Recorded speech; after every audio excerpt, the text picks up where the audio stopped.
give us a day. We'll send you the slides, the recording, any resources that we talk about today. So you'll have it. You can watch again. You can share with others in your organization. We are, I guess everyone's muted because we're in webinar mode. So if you want to, interact with us, and we hope that you will, go ahead and submit questions via the chat. And Brian, see, you're going to monitor that.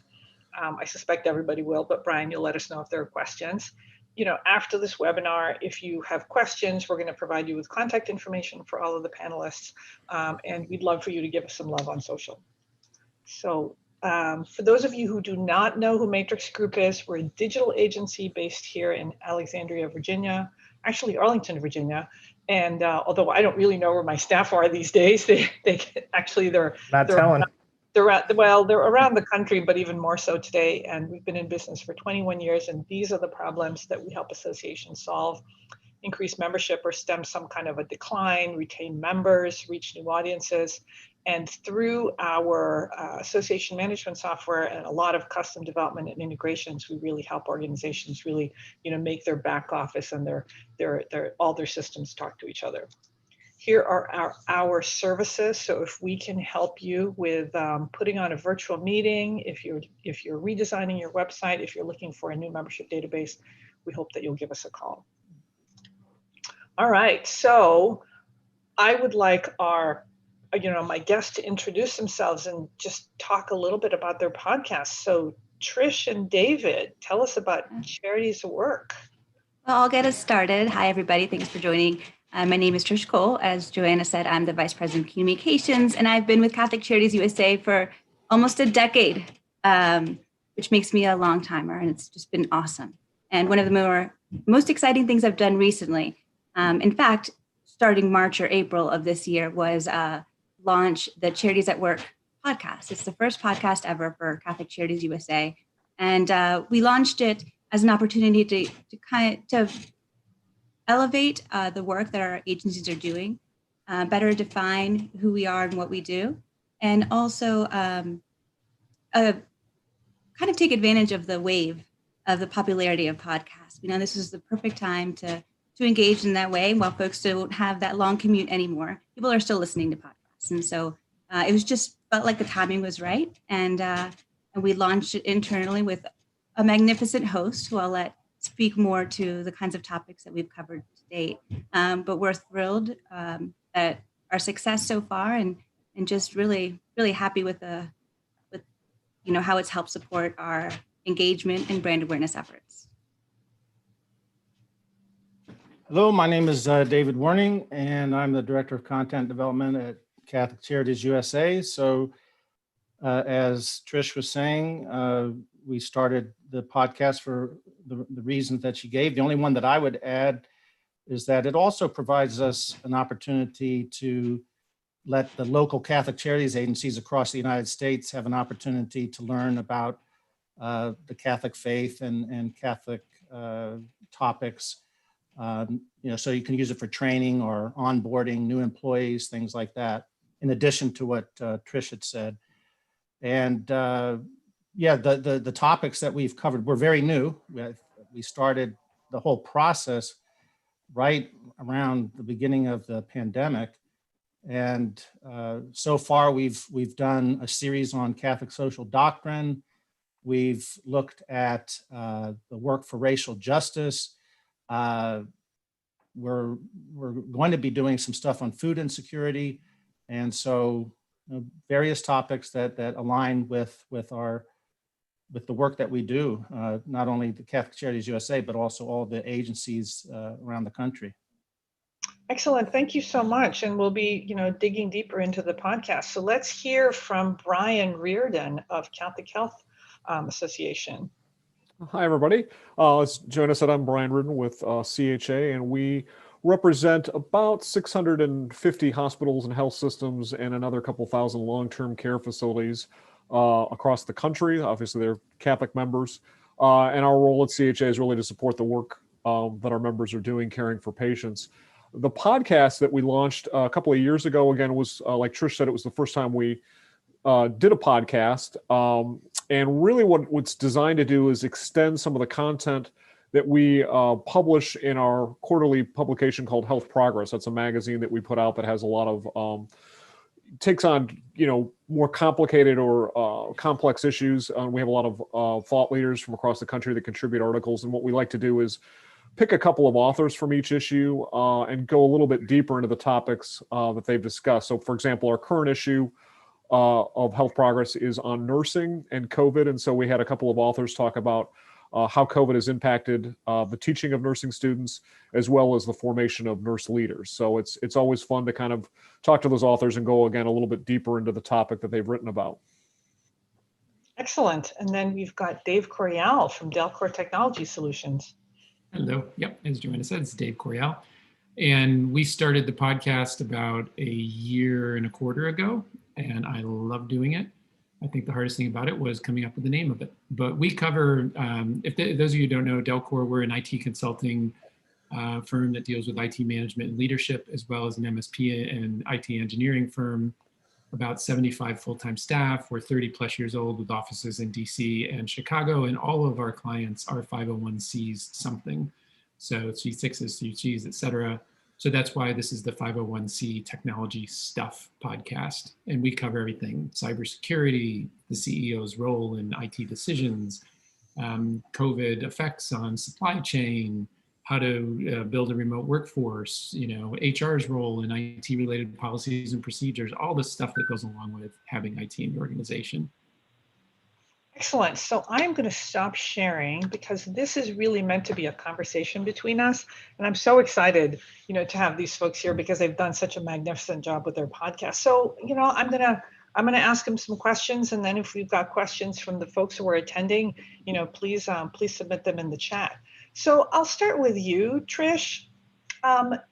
CCUSA already had and has multiple channels for getting the word out about the work that you do. You've got your website, you've got the magazine, you've got YouTube, you've got social. So why a podcast, and who'd you have to convince? I mean, it's another channel, if you will, with additional burdens. Sure. Well, one thing that we know, especially over the last, year, is the folks are receiving so much information at once, and they are being completely, inundated with emails, texts. And so having a podcast is just another way to engage folks in a way that's more comfortable to them. Not everybody's on social media, not everyone's checking their emails as often as we would like. So we wanted to provide information that was relevant, and we connect it across the board. So there's a lot of consistency with our podcast, and it's just another way to leverage multimedia assets to tell our story, because that's what people are looking for. People are looking, they're hearing all these terrible stories, but what we're doing is elevating the good and hopefully educating and enriching people's lives with stories from across the country. Does anyone have anything to add to that? It's essentially another channel, and like DelCor and CHA, you've got lots of channels already for getting the word out. Yeah, I think kind of what Trish said, it is a way to tell our story, and recognizing that people receive information in different ways. I think pre-pandemic, we recognize that a lot of people spend time in their cars commuting to and from work and what have you. And so I know personally that's where I tend to listen to podcasts when I'm in the car. Now I think we've seen a lot of people are going for longer walks because it's something you can do during a pandemic. So I've heard feedback from folks that say they like to put in their earbuds, go for a half an hour walk and listen to our episodes. So again, it's just another way to extend some of the content that we have in a format that hopefully is user-friendly. And something else too, Joanna, is I didn't address your question about convincing. I think that the way we approached the podcast series, especially because of the time, in March and April and with Easter, we actually used it first to target our members, folks that we knew would be engaged and interested in the topic. David can talk more about the content itself, but we wanted to demonstrate the success and demonstrate that folks want to receive information in a variety of ways. And this is just one additional engagement opportunity or tool that people can use. Let me kind of piggyback on that. You talk about the audiences.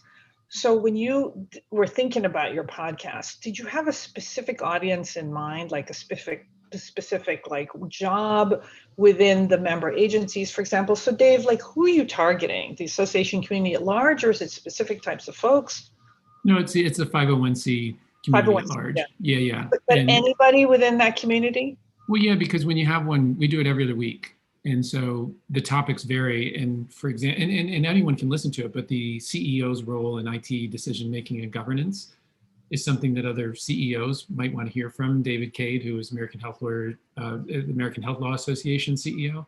So they might want to hear what David had to say. But if you're a different stakeholder in an organization other than the CEO, you might want to know how better to relate to your CEO, right? So it's really anyone within the organization might listen to the podcast. Brian, are you targeting somebody in an audience in particular with this CHA podcast? Yeah, I think it's our members. I think we do have listeners that are outside of Catholic healthcare. They might be in academics or, working in other healthcare settings. But really, it's primarily, picking topics that we know our members are interested in. We've done reader surveys, for example, over the years. So we sort of have a good idea of who our audience is. And it tends to be folks that are working in leadership positions. We don't, as an association in total, if we were to, kind of count the universe of people that were officially members of CHA, it'd be over 500,000 people. But we know there's about 15,000 sort of, very engaged members who are, registered on our website, that have, a password and login credentials, that get our magazines and our newspaper. So really, we're kind of looking at, okay, who are those 15,000 engaged members of CHA? And knowing that a lot of them are in like mission services or pastoral care, or maybe, chief physician officers or CEOs, truly trying to get the conversations at a level on topics that they might be interested. So if we're talking about genomics and, its impact on healthcare, or talking about various social determinants of health, we kind of know that those are topics that our audience will be interested in. But I think, Joanna, just to circle to the root of your question too, is that knowing who your audience is, right? No one should start a podcast with hey, someone will listen theory, right? It's who are we trying to attract? And so when I said anyone in an association, that literally is our target audience. And that's okay because of the way we've engineered the content and the production and the topics. So I just want to reiterate or make it clear that it's not just hey, see what happens type of an approach. Yeah. Well, that brings me to my next question, and maybe David, you could address this. So how do you develop the topics for the podcast? Because the CCUSA podcast, you've covered a number of topics, right? From COVID to just kind of, I guess Catholic identity and kind of the essence of man. Like, how do you come up with these topics? Well, we have an editorial calendar that we use for all of our content, and we try to, so we're not making silos of content that we're trying to push out. We want to have content that we can push out strategically along all of our channels, as you call them. So, for instance, we're working now on food insecurity. We're going to have a magazine issue on food insecurity. We're going to have a podcast on food insecurity. We're putting out social media on food insecurity. Of course, that's a huge topic right now. The Washington Post just put out an article, I think it was last week or 2 weeks ago, where the food insecurity is at an all-time high. So we're following an editorial calendar. Also, I talk to people at our main office who have been around for a long time, 20, 25 years. We have one woman, Jane Stenson. I think she's been there for 35 years. So I definitely get their input on things that are coming up, maybe in the Catholic calendar, maybe in the congressional calendar. So, we set up our editorial calendar, and then you also have to be flexible for what's happening in the world.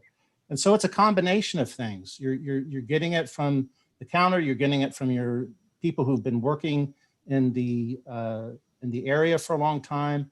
And so and you build as you go.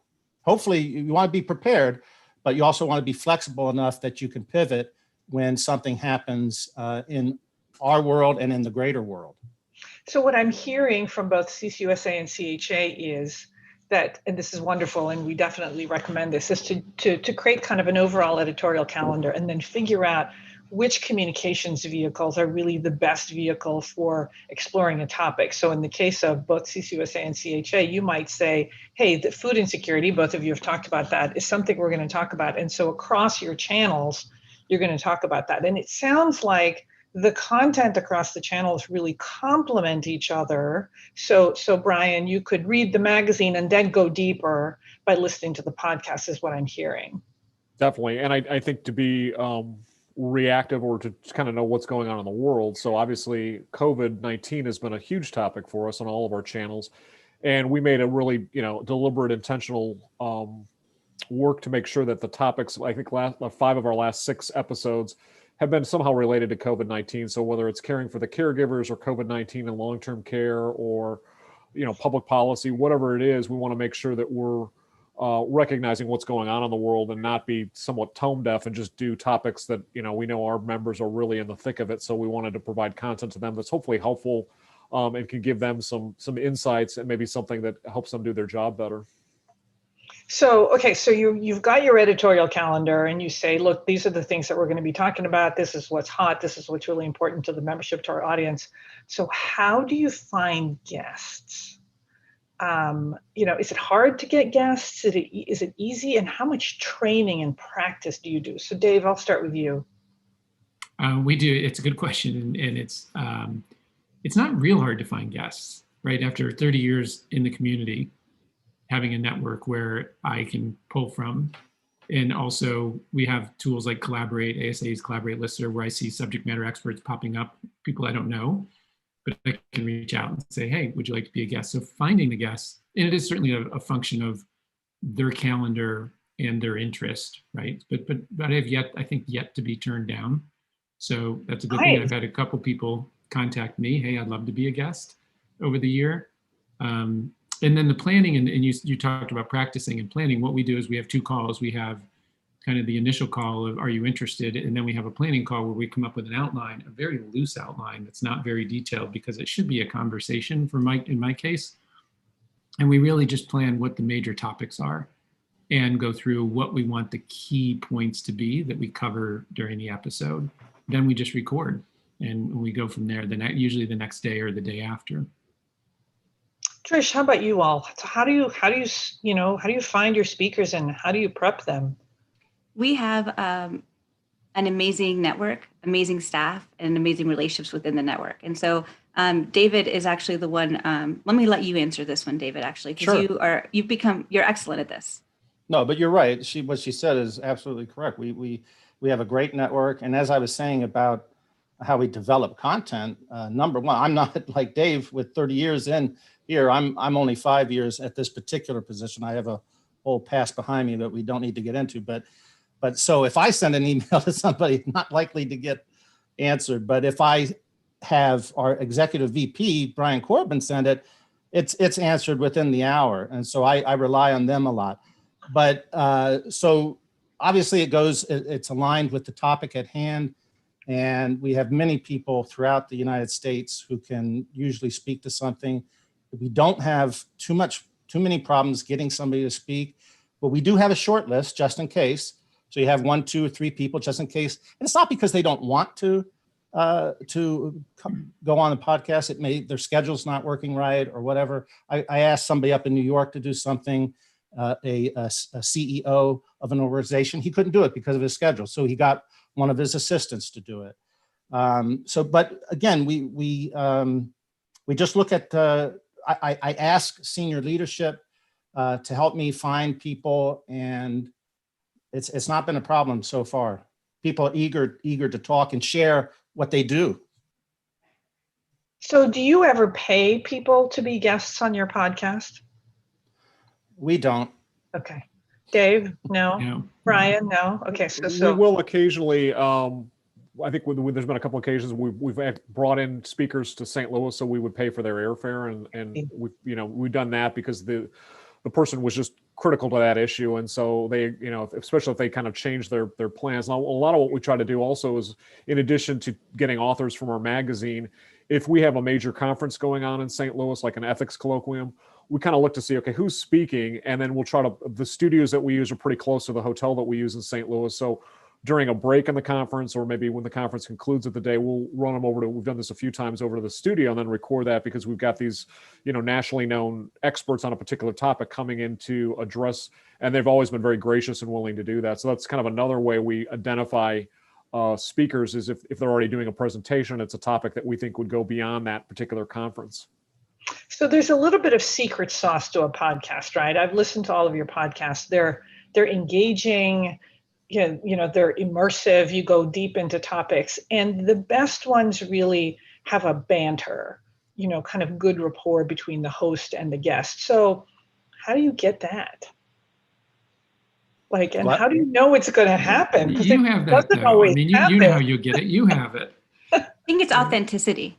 One thing that you can't fake is authenticity. And we generally, and David, especially as the host, care about the issues that we're addressing, the folks that we're interviewing, and the topics that are important to us, and especially lately for everyone in this country and probably across the world. So there's an authenticity there, and we're generally interested and want to engage. Okay. So I think that's key there. So I think we talked about this during our planning meeting. The choice of host is really important, right? Because the host can, has the power to bring out, the best stories from someone. So who's the host of your podcasts, and, what makes for a good, host? So if somebody watching this webinar said, oh, we want to do a podcast, and they're trying to figure out who should be the host. It's not always the CEO who should be the host. Who should be the host? David?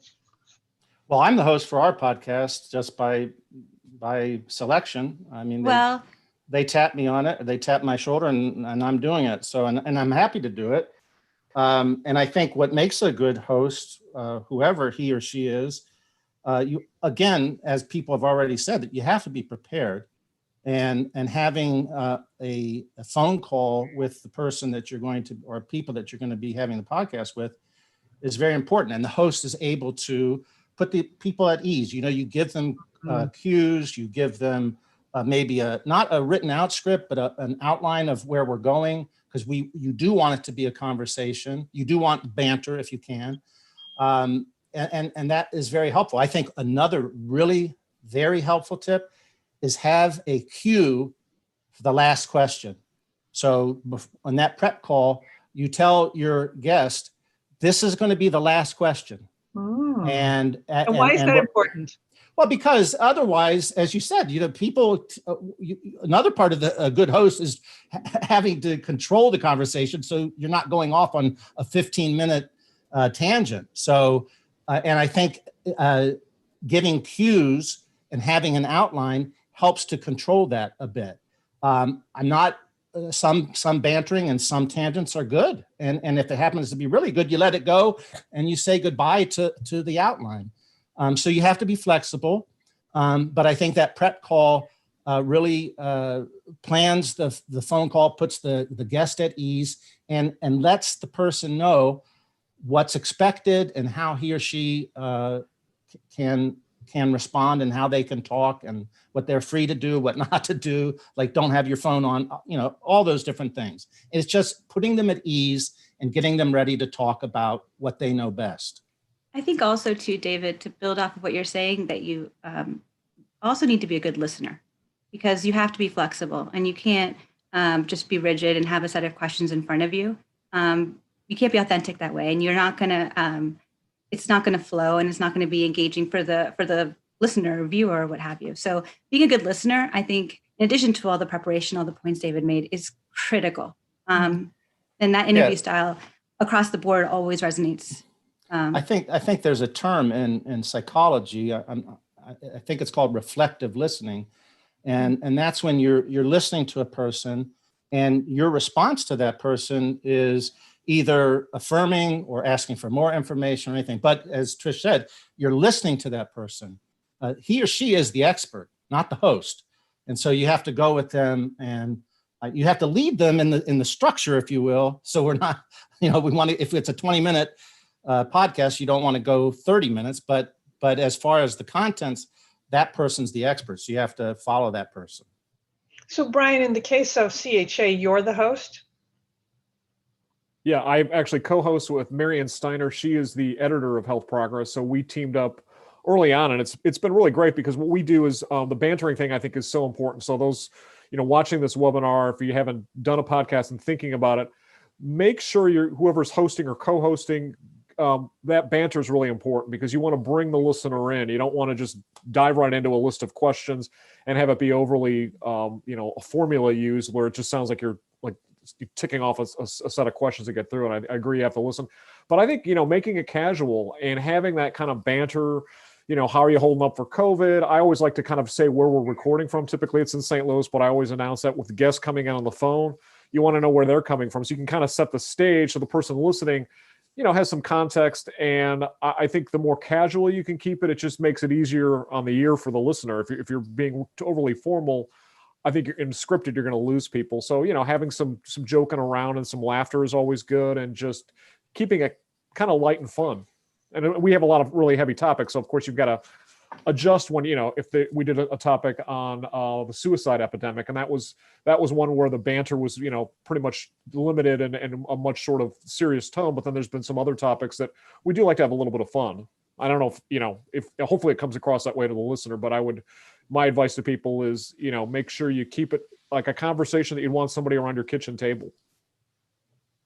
Dave, how do you get that banter? You're good at that. All of you are. Well, I don't have a co-host. So part of what in the prep we do, right, is, and I've thought about having a co-host because I think you're all exactly right. Having that banter is critical for the listener. And so what I do in the prep is I say, listen, there are going to be times when you're talking and I'm going to make a comment over you. I'm going to say, oh, I hadn't thought of that, or something like that, but just keep talking, right? Because this is our conversation. It's not you talk, then I talk, then you talk, then I talk. So they have that going into it. As far as, David's point of putting him at ease, and Brian, you brought it up too, I remind people this is being recorded and it's going to be edited. So if we say something we don't like, if you don't like the way you had answered, you can always, and this is important for the sound editor, you can always say, listen, I'm going to do that again.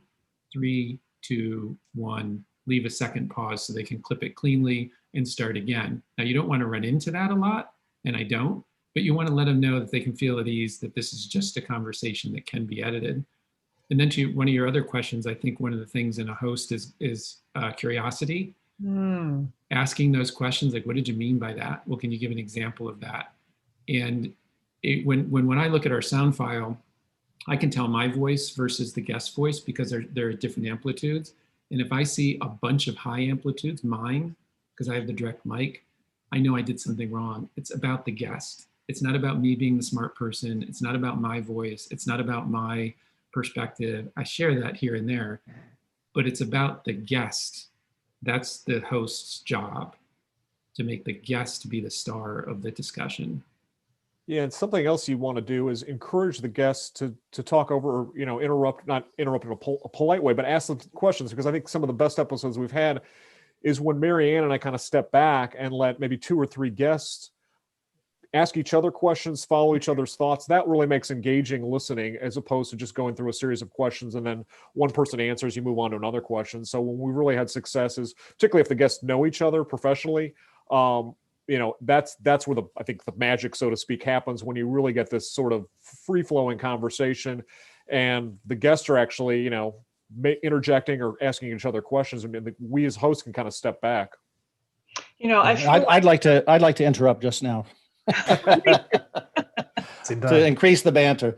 What Dave and both Brian had said about the editor and the banter and all that stuff, I 100% agree. But one thing I would add, another way of putting the person at ease is to say, don't be afraid of mistakes.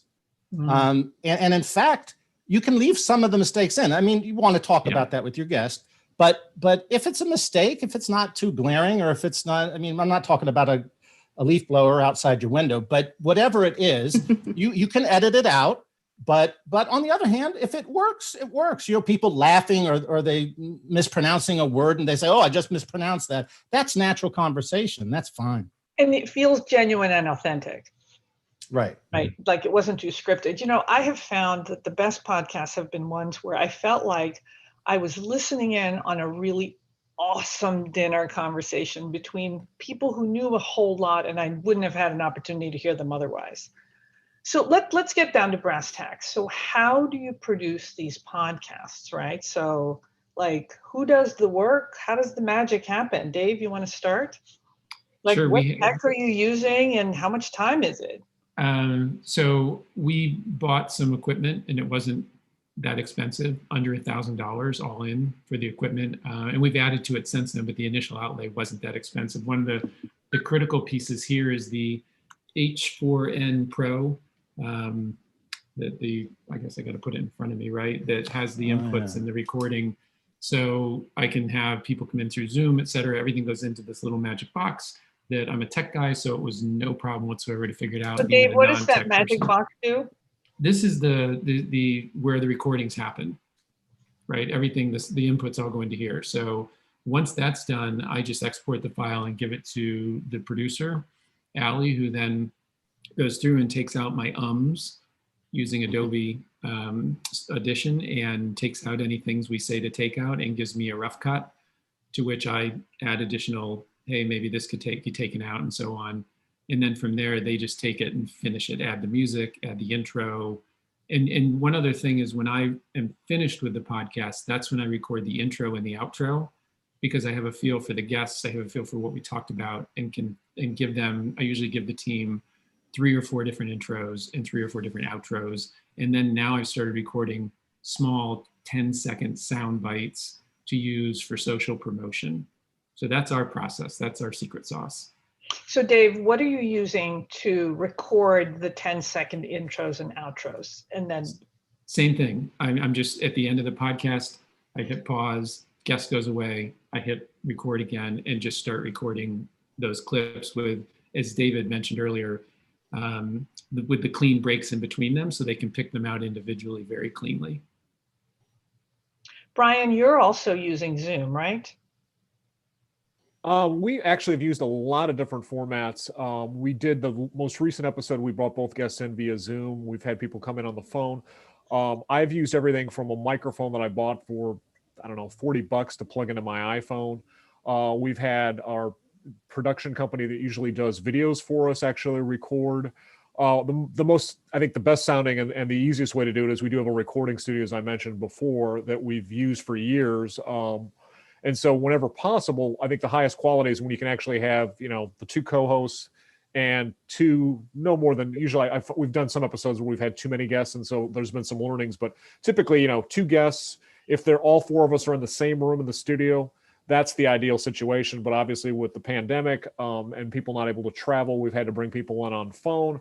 That can be somewhat problematic because if they're calling from a cell phone, the quality isn't good. People don't have landlines like they used to. So we have tried with bringing folks in on Zoom. It wasn't optimal because one of the guests was a little too far away from her microphone. So we adjusted on the back end. But I think whenever possible, and it's not, for us, it's not cost prohibitive to just rent out an hour of studio space and get 4 people in a room and record. That's where it's great. But then like I said, if we're having a conference and we need to tape somebody at, a hotel ballroom off to the side, we've done that. It's just the quality. I'm still kind of learning as we go along on what works and what doesn't work. David, what do you do? What tech are you all using? Well, the technology that we use, I have I have a microphone and headphones that I said, I don't know if it was during prep or not, but I said that it hooks up to the computer, and I've been using exclusively Zoom because as I also mentioned, we've started this during COVID, but I would love to use what Dave has, the H4n Pro, hint to my vice president. I know, I heard it loud and clear. I was worried about that. I was like, Dave, stop. It's awesome. You'll love it. But it wasn't expensive. It's not expensive. Even better. But I think, wouldn't that work well, Dave, with also if you had people face to face? Yeah, that's usually how we start. We started in a studio and then went to Zoom. I would love to have that, but so I have this set up in my home that CCUSA provided me, and as far as other stuff, I'm new at this, so and I'm a one-man band, so I do everything from the research and the prep to having a prep call with the guest, and I produce it on Adobe Audition, and in order to get there, I've looked at YouTube. I've looked at Skillshare, a really great website called Skillshare. I've used LinkedIn, their tutorials, and I have used, even Adobe Audition has tutorials that come with the package. So that they're all very helpful, and it takes me probably longer than most because, again, I've only been doing this for, I don't know what it's been, 8 months or so. But it's David, give us an example. So if you said, okay, we're going to do something on food insecurity, and you've got Trish as your guest, how long is the conversation, and then how long is the post-production? Just so people get a sense of the, I guess, the staff impact. The recorded conversation? Well, the recorded, like how long typically is like the raw conversation, and then how long does it take you to create your half-hour podcast? Well, it depends on how well the podcast goes, the raw conversation. If there's a lot of editing, it'll take a little bit longer. But I would guess everything included from the actual podcast to editing, for me, I would average maybe 2 to 3 hours, probably. Oh, okay. So Yeah. not all day. No. But again, it depends on thing. I was editing one this morning, and I had just by accident, the person did 2 voices on one track, and that's how I received it, which is a lot harder to edit than if you have single voices on separate tracks. And not only that, I had to insert another track with 2 voices into that first one. And so I wasn't familiar with how to do that. So I had to do a lot of other Adobe and YouTube and Skillshare watching again. So it depends. I will say this, that there are a lot of good tutorials out there. If you have any kind of electronic or computer sense, you'll probably be able to do it, but it's going to take time and it'll get easier as you go. Brian, how about you? So how long does it take to produce one of your episodes? You've got a little bit more production on yours. So, and again, we get help from Clayton Studios in St. Louis for all the editing. What I typically do, kind of walk through the steps. So usually it takes, a half an hour of emailing, just connecting with the guest. Mary Ann typically does that. So there might be just some, conversations about, okay, for this episode, who do we want? So there'll be that conversation and then a series of emails confirming that the guests are doing it. Then we'll set up, usually we block an hour of time when we do it in the studio. And that, even though our episodes typically are around a half an hour, we like to provide some time at the beginning before we hit record to talk to the guests, get them comfortable. As we talked about, we'll make sure that they know it's conversational. If they make mistakes, we can edit out. Then the file is saved. So that's an hour and a half. And then typically we'll get a downloadable file from an FTP. I'll listen to it all the way through. So that's going to take me, and Marianne a lot of times will do it. So between the two of us, we're spending another hour actually listening to the episode. Then I'll go in, and when we have to edit it, and when it's great when the episode's just recorded, we don't have to edit, then you just send it back to Clayton and say, just add the music beds. They send it back. It takes me 10 minutes to write the blurb. I send it to Nick on our web team. It's posted. We're done. If there's editing, like this last episode, we recorded 37 minutes. I had to cut 10 minutes out. So it probably took me, I don't know, a half an hour after listening to it, or probably longer, to go through and do time codes and say, okay, from 5 minutes and 36 seconds to 7 minutes and 20, take that out. Because again, we had a phone ringing in the background at one point. There was just some stuff that didn't flow. So to really tighten it up. So it's going to take, as Dave said, maybe 2.5 hours from start to finish, maybe a little bit longer, depending on how much, if you have extra edits and stuff. But we do have, help. I can't speak to how long it takes the engineer at Clayton Studios to go through the sound file and click through, but that's what they do. That's their profession. So I'm sure it's pretty quick for them, because they've been able to turn stuff around, that afternoon. If we record in the morning, I've got the file waiting for me in my inbox, when I get back to the office in some cases. So I know they can turn it around pretty quickly. Nice. Dave, do you have anything to add to that? No, I think that's all right on. It's the same experience here. And the only thing I actually do have something to add to that, which is that producing it shouldn't be the reason not to do it.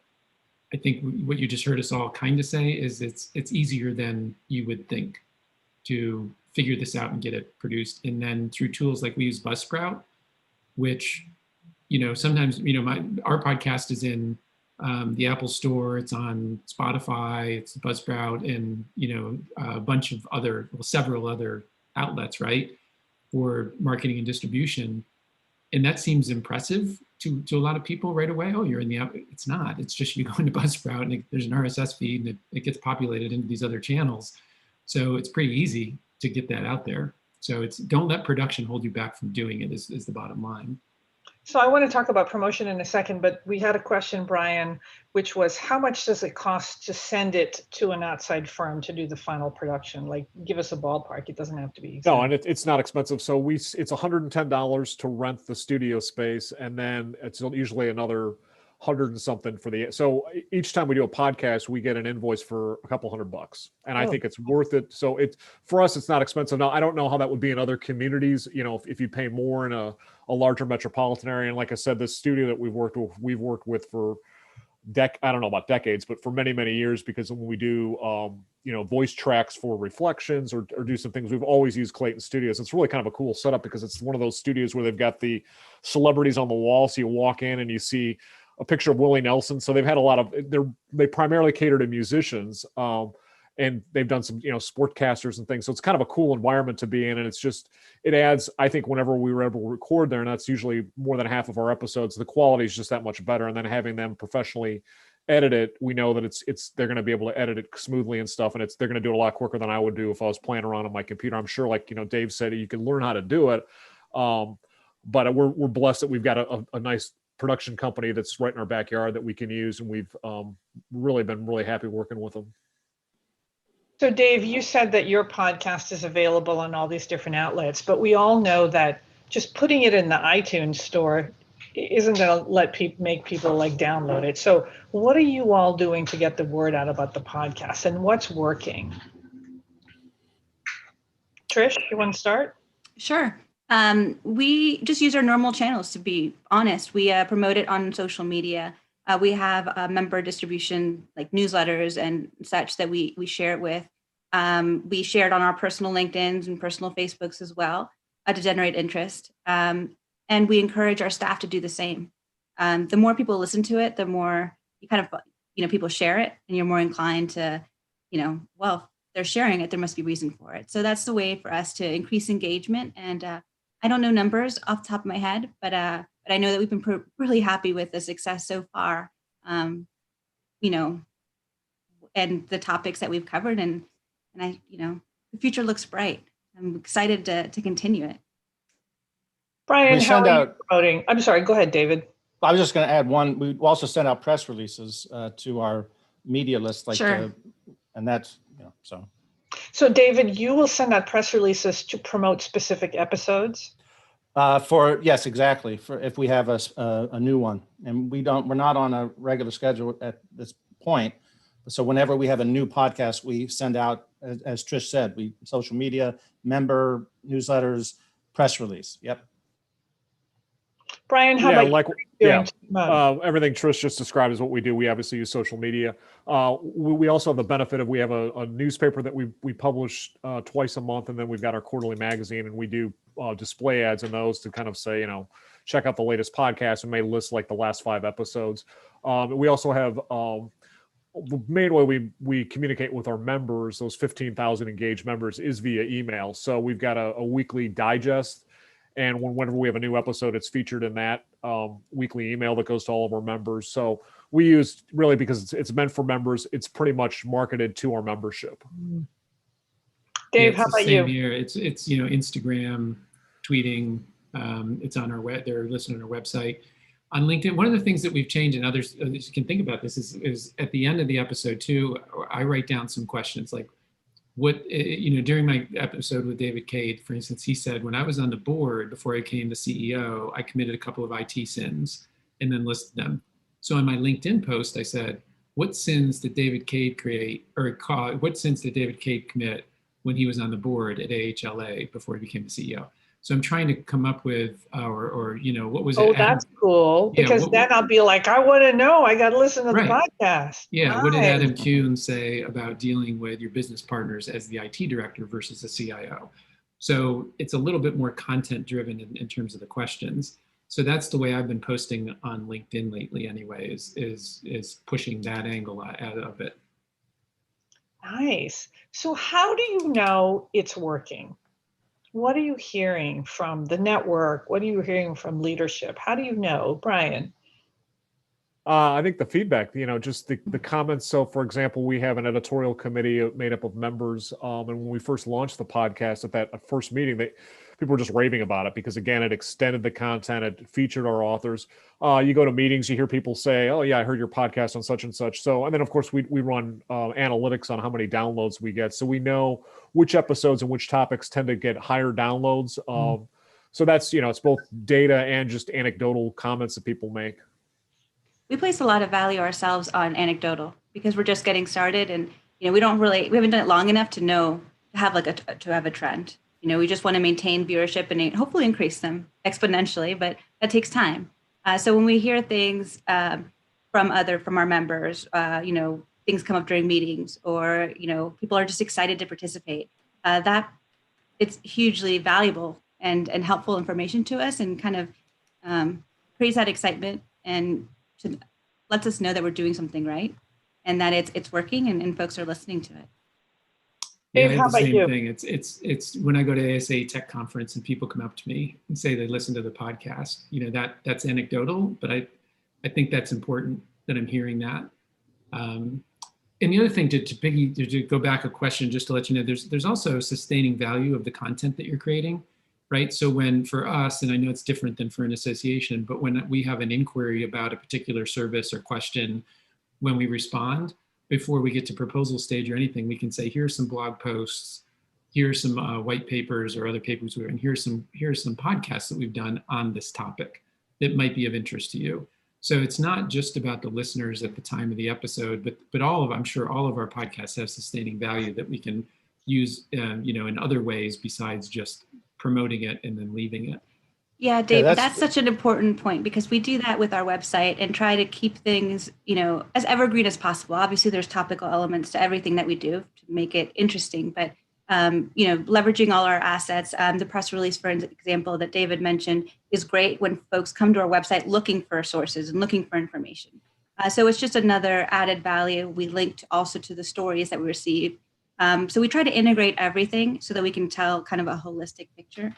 And part of our overall strategy to raise awareness for the brand. So I do think it's important. It's not, overnight. We're not looking at every single, view or listen or engagement as soon as it posts. Sometimes it takes time, and that's good because we're including it on our banner, on our landing page because of a moment, and sharing it with folks that ask about it. And so the life extends. And so we hope to continue that. And it's very intentional. Well, when I listen to podcasts, I'll often hear a little bit of cross marketing, right? They'll say, they'll promote like another podcast or something.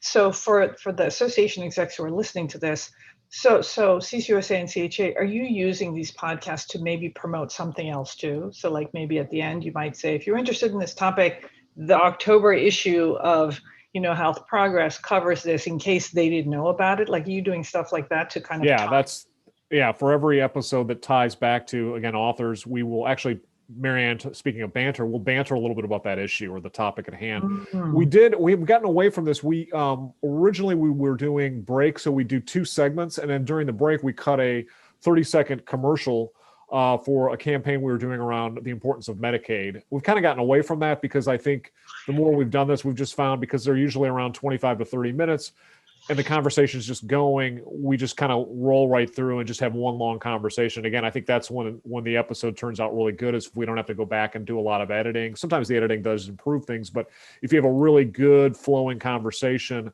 I found it doesn't make sense to interrupt it. But then there's other cases where we might have 2 guests and they can't be together. We'll do one segment, tape that for 12, 15 minutes, and then bring in the other guest in to kind of talk about it. But whenever you get the guests together. So we've done commercials. We definitely cross promote, especially when there's articles or there's a conference or something that we're tied to. We'll talk about that. And like I said earlier, we then promote the podcast and all of our other media channels that we use across the association. Nice. And it sounds like you're just generating a lot of really good content that you can then promote on the website, but also maybe promote to new members. So Dave, you're promoting it to prospective, clients, and for you, for CHA and CCUSA, it's potential members, et cetera. So Brian, do we have any questions before I ask my next question? Yeah, I've got a few of them. Do you want to address those now, or do you just want to do a little Yeah, let's Q&A take some session at the questions end? because I was about to ask, like, what do you wish you had learned, you knew when you got started, but let's take some questions. I bet one of the question or that question will probably answer one. I think there's somebody in the audience that's kind of curious about just what it takes to get started at home and then being able to ship out a recording to a production agency to do final editing and so forth. So like Um, what's the process of doing that? So Brian, you want to take that? Again, because What do you do? if we record it, we just take that file. It's really simple. I mean, you've got an MP4 file or a WAV file. Usually they're pretty big. So if we've recorded outside of the studio, we upload it to an FTP. They download, make whatever edits are needed, add the music beds. That's something we didn't talk about too. I think you want music. You want to have a little bit of music to intro and a little bit of music to outro, and if you need a bed in the middle. So invest a little bit of money in that if you really want to have that kind of polished thing to kind of start cold. Maybe it's not as engaging to the ears if you have a little bit of a music thing. So that's something we did right off the bat, is spent a couple $100 to get a little musical file that the production company does. But really it's just a matter of managing an FTP site and emailing back and forth. I don't need to call the production people. I just will send time codes after I listen to the first cut of it, tell them what I want taken out, and then they'll send it back the finished product, and we upload it to our website and to Apple and to the other podcast channels that we use. So it's really not very complicated. I can't speak to the equipment like Dave did, but I think Dave may want to speak to the device he has. But you can go out there pretty easily, and you don't have to invest a ton of money. And recording something on a smartphone is not that bad, actually. You just need to be in a place where you've got some good acoustics and it's not too echoey and loud. And that's, again, we're blessed by having a professional recording studio that we can sit in and where the quality is really good. Yeah, somebody just posted a question, what's an FTP site? An FTP site is basically like a storage place. Like you can use Dropbox or you can use a server. Box, yeah. FTP Google Drive. Yeah, file transfer protocol. And it's the protocol that you use to send large files around. So somebody will say, hey, can you FTP this? Do we have another question, Brian? Yeah, and I suspect it's a short, quick answer, but someone's curious about how do you manage your guest and what happens if they end up promoting something or talking about something that's completely off topic or something that wasn't scheduled. Do you allow it? Does that edit it out? Does it depend? Dave, what do you do? Yeah, we just edit that right. No, it really hasn't happened much. And when it does, there are always times when you say, that's out of what we talked about doing. So do we want to revisit that? It's really rare though. Yeah, the editor's your friend on that one. But I would say also with Dave, it doesn't happen too often, and your conversation beforehand with the person in the prep call is going to deal with that mostly, I think. Prep call is a good lead into the next question. When you have initial prep calls and have someone coming aboard that's interested in doing a podcast, what advice do you give to them, or what is the expectation as far as their audio equipment, or what do you check on, or what do you kind of feel is at least like kind of the bare minimum setup as far as hosting a guest? Well, in my case, I think the bare minimum, hopefully they would have some kind of dedicated microphone of some kind, whether it's just the iPhone pods or whatever. I mean, I guess the bare minimum actually could be the speaker on your laptop or your computer. That would be the bare minimum, but that's really not a good option. If you have to do that, then that's what you have to do. But so yeah, you need a microphone. You need some type of room where you're not going to have. You can close the door and people aren't going to be running in and it's quiet. Those are the things that are going to help. Dedicated mic, I think, is good. Yeah. Yeah, I will add. And a reliable internet. Oh, I'm sorry. No, I was go just going to ahead. add Sorry. my fault. I was just going to add to David's reliable internet, which, because we're all home, Right. isn't always, we used to take this for granted, right? That we would have internet. And there's so many people on the internet, just making sure that you're in a place where you're connected and you have access to Zoom for us is super helpful. But David, I'm sure you had something brilliant to say. I didn't mean to interrupt. No, I never have anything brilliant to say, but I will say, I will add that, having a wired connection versus a wireless headset. Like instead of AirPods, see if they have a wired mic to their laptop if they're coming in via Zoom. That seems to be a better quality. And to the things we use, I was typing in the background because I don't remember the name, but I asked our producer person, and she said we use Pond 5, P-O-N-D, the number 5, where we got our royalty-free music tracks from. So you buy the track and then it's royalty-free after that, but it's not expensive. But that was a really good find. So I would share that when you're looking for music to add to your podcast. Yeah, what I found is, I think, Dave, for you have like this little bit of music and then something funny about Dave. That's always like, yes, the kind Dave of quip. A trademark. And Right. then Brian, you always have your intro and your outro. And I think it becomes kind of a signature of the podcast. So I think we are out of time. And I just want to say, wow, thank you. That was a really, really quick hour and a phenomenal, conversation. So we are going to send out in the slides, in addition to the links to the podcasts of our guests, we've got links to some of the resources that they've mentioned here. And then, I always end webinars by saying, what are you going to do as a result of this webinar? And if I may, I've got a couple of suggestions. If your organization is thinking about starting a podcast, I think it starts with just listen to some podcasts, right? And figure out like what's working, what's not. So subscribe to the podcasts of these 3 organizations, see what they've done. You heard that, in 2-3 hours, they've got an episode, and start to get a sense of like, can my organization do this? I think the second thing is to have a conversation with your comms team and your membership team to say, how can a podcast really complement what we do for our members, for our audience? And then third is, I think, CCUSA, you started out this way. You did this as a pilot where you said, we're going to have just a few episodes. And if it's successful and not too much of a burden, we're going to continue it. And I think that's been the case for you. So, boy, I want to thank you all for an amazing conversation. I hope that our guests felt the same way. I'm sure they did. I guess have a terrific afternoon. Thank you so much for sharing all your knowledge today. Thank you. Thank you Thanks, very much. Bye. Thanks, Joanna. We'll send out links to all these podcasts so you can subscribe. Thank you. Bye. Bye-bye. Bye.